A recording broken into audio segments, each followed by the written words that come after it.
Assalamualaikum warahmatullahi wabarakatuh. Selamat pagi anak-anak. Hari ini kita mempelajari tema 1, persatuan dalam perbedaan. Dengan subtema rukun dalam perbedaan, muatan terpadu yang terkandung dalamnya yakni bahasa Indonesia, PPKN dan IPA. Namun sebelum kita memulai pembelajaran pada hari ini, terlebih dahulu kita awali dengan berdoa bersama. Ibu yang pimpinnya, doa dimulai. Doa selesai. Adapun kompetensi dasar dan indikator yang ada di dalam pembelajaran bahasa Indonesia, yakni yang pertama, menggali informasi penting dari buku, sejarah, menggunakan aspek apa, di mana, kapan, siapa, mengapa, dan bagaimana. Yang kedua, menganalisis informasi penting dari buku, sejarah, menggunakan aspek apa, di mana, kapan, siapa, mengapa, dan bagaimana. Setelah itu kita memahami penggunaan aspek apa, di mana, kapan, siapa, mengapa, dan bagaimana, serta pada peta pikirannya. Yang 4.4 mengaparkan informasi penting dari buku sejarah secara lisan, tulis, dan visual dengan menggunakan aspek apa, bagaimana, kapan, siapa, mengapa, dan bagaimana, serta memperhatikan penggunaan kosakata baku dan kalimat efektif. Di situ pun ada subnya ya, mempresentasikan informasi penting dari buku sejarah secara lisan, tulis, dan visual dengan menggunakan aspek apa, bagaimana, kapan, siapa, mengapa, dan bagaimana, serta memperhatikan penggunaan kosakata baku dalam kalimat efektif. Selanjutnya kita menyajikannya dalam bentuk informasi pada peta pikiran melalui tulisan dengan detailnya. Pada pelajaran PPKN, adapun peta indikatornya yakni mensyukuri persatuan dan kesatuan sebagai anugerah Tuhan Yang Maha Esa beserta dampaknya. Yang kedua, menampilkan sikap tanggung jawab terhadap penerapan nilai persatuan dan kesatuan dalam kehidupan berbangsa dan bernegara. Setelah itu menelaah persatuan dan kesatuan terhadap kehidupan berbangsa dan bernegara beserta dampaknya dalam kehidupan kita. Setelah itu menjadikannya hasil telaah persatuan dan kesatuan terhadap kehidupan berbangsa dan bernegara beserta dampaknya dalam kehidupan kita. Pada pelajaran kita, ada pun temanya yakni menganalisis cara makhluk hidup menyesuaikan diri dengan lingkungannya. Di sini kita akan mengetahui cara makhluk hidup menyesuaikan diri dengan lingkungan, mengidentifikasi ciri-ciri tumbuhan terkait habitatnya. Yang kedua, menjadikan karya tentang cara makhluk hidup menyesuaikan diri dengan lingkungannya sebagai hasil penelusuran. Setelah itu kita membuat laporan tentang ciri tumbuhan terkait habitatnya. Itu kita tulis hasil pengamatan tentang ciri-ciri satu jenis tumbuhan serta habitatnya. Adapun kegiatan pembelajaran kita ada 5, yakni dengan berdiskusi siswa dapat menemukan informasi penting dari teks dengan menggunakan aspek apa, di mana, kapan, siapa, dan mengapa, dan bagaimana, dan menuliskannya pada peta pikiran. Yang kedua, setelah kita berdiskusi, siswa mampu membuat soal dalam mengembangkan informasi pada peta pikiran melalui tulisan dengan detailnya. Yang ketiga, dengan berdiskusi nantinya, siswa mampu menemukan makna proklamasi kemerdekaan dalam kehidupan sehari-hari mereka. Yang keempat, dengan berdiskusi, mengamati teks, nantinya, kan ada teks sebentar itu ya, siswa dapat mengamati ciri tumbuhan dan habitatnya. Yang kelima, setelah berdiskusi, siswa dapat membuat laporan tentang ciri-ciri tumbuhan terkait habitatnya.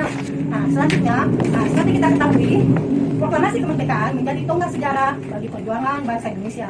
Meskipun terdiri atas suku yang berbeda, rakyat Indonesia bersatu dalam memproklamasikan kemerdekaan negara Indonesia. Setiap tanggal 17 Agustus, rakyat Indonesia selalu mendengarkan petugas upacara membacakan teks proklamasi. Sebagian rakyat juga biasanya mendengarnya dari radio atau dari tempat lain seperti televisi, HP, YouTube. Teks proklamasi yang dibacakan memiliki sejarah bagi bangsa Indonesia. Adapun teks proklamasi itu, mungkin anak-anak sudah pernah atau sering melihatnya ya, ada di dalam kelas kita, yakni proklamasi. Setelah kita membaca teks proklamasi yang ada di samping ibu ini ya, apa yang kamu ketahui tentang teks di samping ini? Hal lain apa yang ingin kamu ketahui tentang teks di samping? Itu diskusikan jawaban secara berkelompok. Kamu bisa mendapatkan informasi tambahan tentang sejarah teks proklamasi setelah kamu mempelajarinya. Di sini di sebelah ibu ada satu teks yang berjudul Proklamasi Kemerdekaan Indonesia. Ini ada dalam buku paketa ya.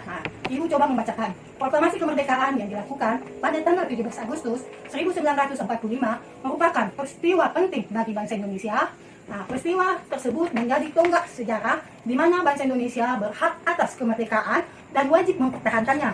Ini diawali dengan dijatuhkannya bom atom tentara Amerika Serikat pada tanggal 6 Agustus 1945 di kota Hiroshima dan pada tanggal 19 Agustus 1945 di kota Nagasaki. Jepang akhirnya menyerah pada tentara sekutu dan tentu saja hal ini dijadikan kesempatan bagi bangsa Indonesia untuk segera membebaskan diri dari penjajahan bangsa Jepang. Teks proklamasi ditulis di rumah Laksamana Tadashi Maeda di Jalan Imam Bonjol nomor 1. Para penyusun teks proklamasi itu antara lain Insinyur Soekarno, Dr. Andes Muhammad Hatta, dan Mr. Ahmad Subarjo.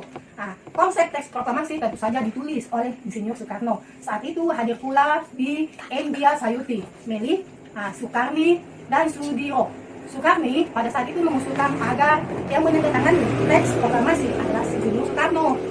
Dan Dr. Muhammad Atta atas nama bangsa Indonesia. Teks proklamasi tersebut diketik oleh Sayuti Meli.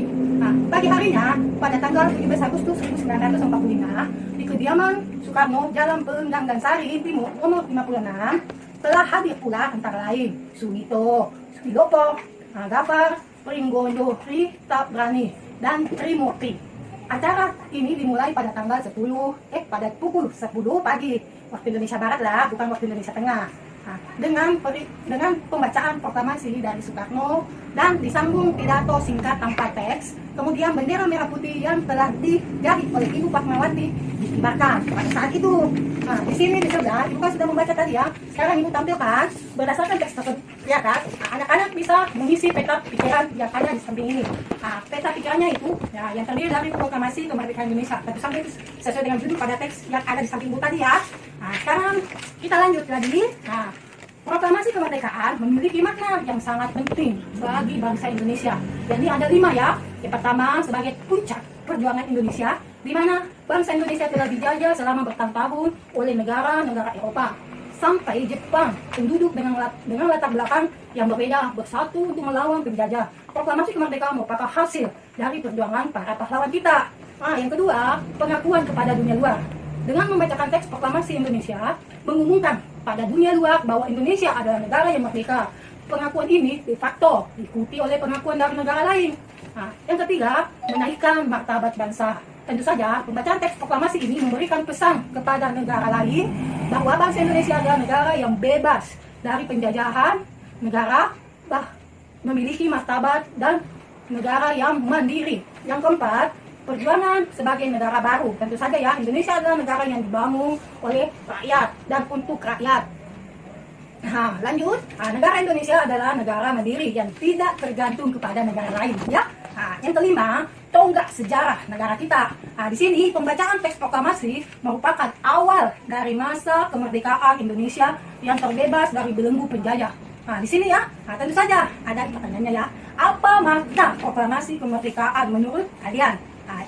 Tuliskan paling sedikit 3 makna ya yang terkandung dalam proklamasi kemerdekaan kita. Lanjut. Di sini lanjut ya kepada pelajaran selanjutnya. Di sini ada ayo mengamati ya. Di sini ada lagi satu teks yang harus kita cermat, yakni berjudul daun teratai. Daun teratai bulat dan lebar. Fungsinya adalah agar daun dapat menyerap cahaya matahari sebanyak-banyaknya. Hal ini akan berdampak saat penguapan air dan berfotosintesis. Daun teratai memiliki larutan yang bermanfaat sebagai pembersih daun. Teratai memiliki batang dengan tonggak di dalamnya. Tonggak ini berfungsi untuk membawa oksigen ke batang dan akar. Meskipun akar berada di dalam air, tentu saja akar masih tetap dapat bernafas. Sekarang, bagaimanakah bunga teratai beradaptasi dengan lingkungannya? Ini diskusikan pendapat kalian secara berkelompok ya, sesuai dengan kelompok yang Ibu sudah bagi. Di sini ada satu lagi pertanyaan buat kalian semua.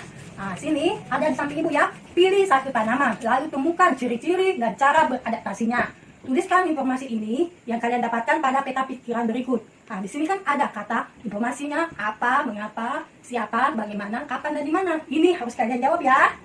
Sekarang lanjut. Sudah, kalau begini, ini tugas yang Ibu kasih tadi ya, harus kalian jawab. Dan jawabannya, anak-anak kirim di WA ya. Kita japrik ke WA-nya Ibu. Setelah ini lanjut ya, karena materinya sudah Ibu tadi terangkan. Sekarang waktunya anak-anak untuk mengerjakan tugasnya sesuai dengan Ibu yang bagikan pada LKPD-nya ya, melalui WA. Sekarang lanjut lagi, karena pembelajaran kita sudah berakhir. Ibu akhiri dengan ucapan terima kasih. Selamat mengerjakan. Assalamualaikum warahmatullahi wabarakatuh.